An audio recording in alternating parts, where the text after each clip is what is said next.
उनसे दीदार हुआ है, पगली से प्यार हुआ है। आज मेरे साथ मेरी रानी है, ये ऊपर वाले की दुआ है। सुन मेरे भाई मुझे प्यार हो गया, लड़की के फेरा में मार हो गया। बारिश में भीज के कल रही मिले, यही से हमके बुखार हो गया।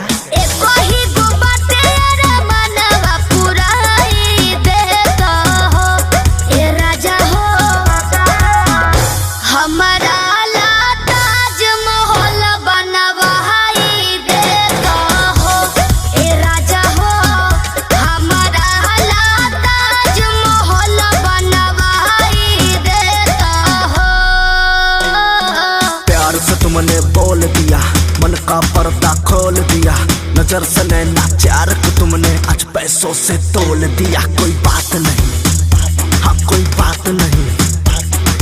प्यार को चढ़ने दो परमान, उस दिन मैं ताज बना दूंगा। आजा कवारी में, घर के पिछवारी में। जींस विंस क्या पहन रही, अच्छी लगती हो सारी में।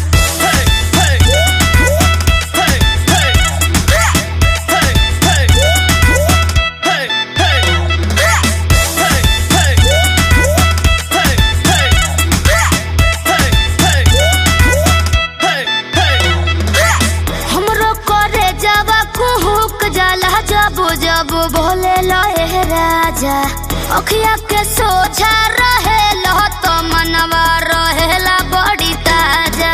तोरा के जब से पटाया हूँ, पापा से बहुत पिटाया हूँ। प्यार के दुश्मन दुनिया था, मैं दुनिया को ठुकराया हूँ। मेरी रानी मेरी सोना, प्यार से कुछ भी कहो ना। सही लगेगा मेरे पास आ, ठंडा नहीं लगेगा। क्या हुआ?